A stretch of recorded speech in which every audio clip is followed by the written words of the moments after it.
बिस्मिल्लाहिर्रहमानिर्रहीम। अस्सलाम वालेकुम स्टूडेंट्स, मैं हूं मिस्टर खालिद महमूद और आज हम लोग सॉल्व करेंगे चैप्टर नंबर 12 के theorems.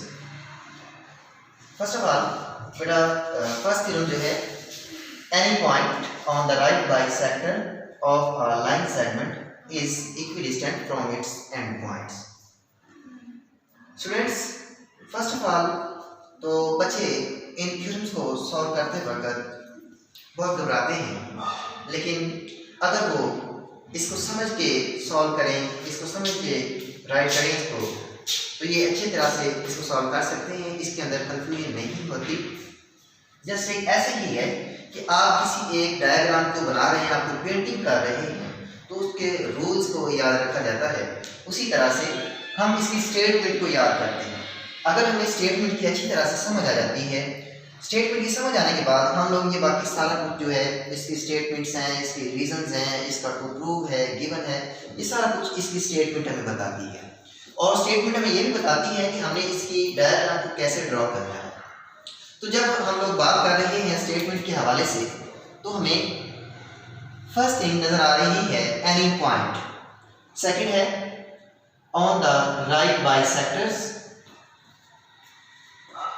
Line segment, equidistant, end points. इन चीजों को समझना जरूरी है। तो हमें लाइन सेगमेंट से पता चला कि हमारे पास एक लाइन सेगमेंट का होना जरूरी है। हमने एक लाइन सेगमेंट ड्रॉ की, draw a line segment A B.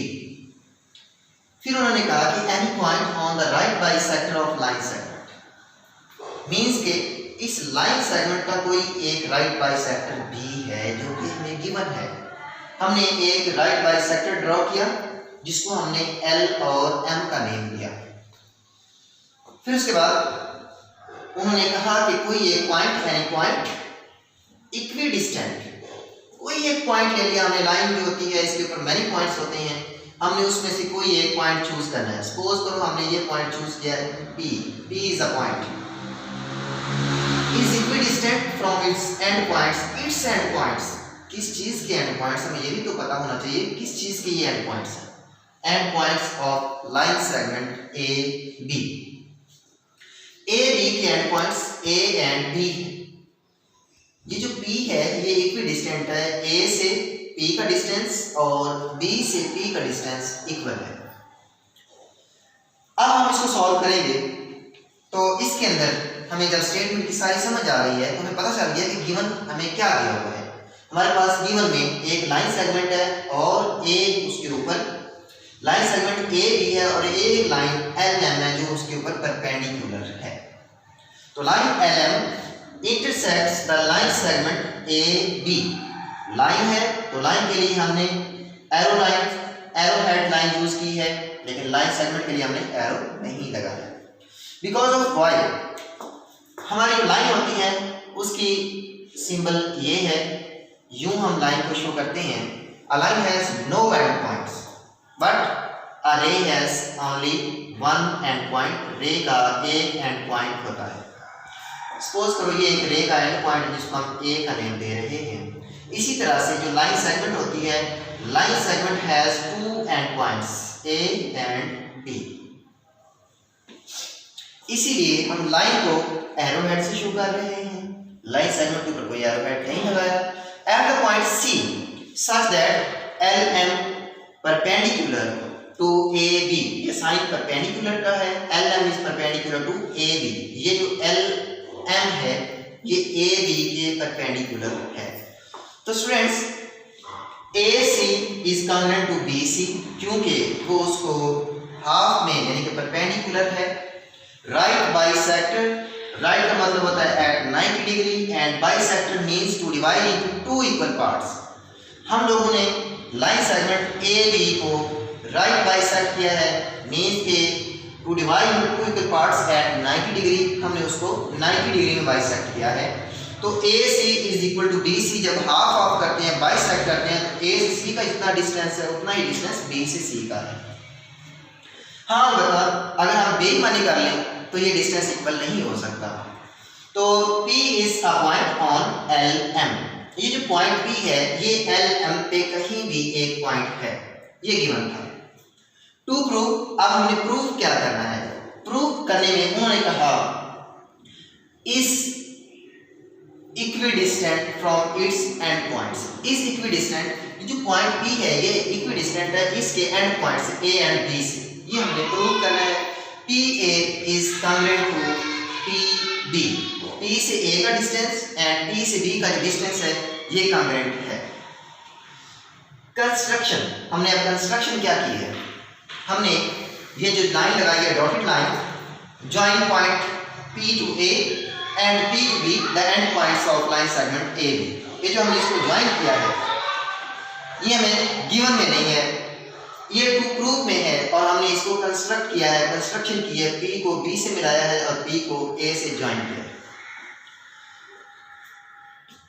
Proof में हमने स्टेटमेंट्स और रीजंस देनी होती हैं। तो स्टेटमेंट्स के अंदर फर्स्ट ऑफ ऑल जब हम लोग डायग्राम को देखते हैं तो स्टूडेंट्स ये जो स्टेटमेंट्स होती हैं, जो रीजंस होती हैं, ये डायग्राम से ही निकलती हैं, ये गिवन से निकलती हैं, ये टू प्रूफ से निकलती हैं, ये कंस्ट्रक्शन से निकलती हैं।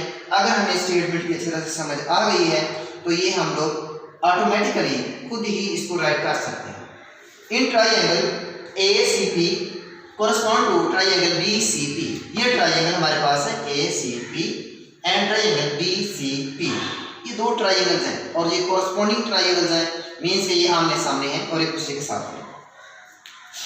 तो इनके अंदर AC is congruent to BC, A से C का जितना डिस्टेंस है वही डिस्टेंस B से C का भी है, ये गिवन था। इसके बाद जो एंगल बन रहा है C पे, ये क्योंकि C एक कॉमन पॉइंट है इसका, ACP angle measure angle BCP, दोनों का एंगल 90 डिग्री का है। तो given PC perpendicular to AB so that each angle at C is equal to 90 degree. इसके बाद PC और PC कॉमन लाइन है, common line of triangle ACP and triangle BCP के दोनों में दरमियान में सिर्फ एक ही सिंगल लाइन है। इस ट्राइंगल के लिए भी PC है, इस ट्राइंगल के लिए भी PC है, इसलिए हम उसको कॉमन से शो करते हैं। बेटा ट्राइंगल के 6 कंपोनेंट्स होते हैं, उन 6 कंपोनेंट्स में से कोई से 3 कंपोनेंट्स वो एंगल हो या वो साइड्स हो, अगर वो सेम हो जाए, कोई सी भी साइड्स, कोई से एंगल्स अगर सेम हो जाए, कोई से 3 कंपोनेंट्स अगर सेम हो जाए तो ट्राइंगल्स इक्वल हो जाती हैं, ट्राइंगल्स कांग्रुएंट होती हैं।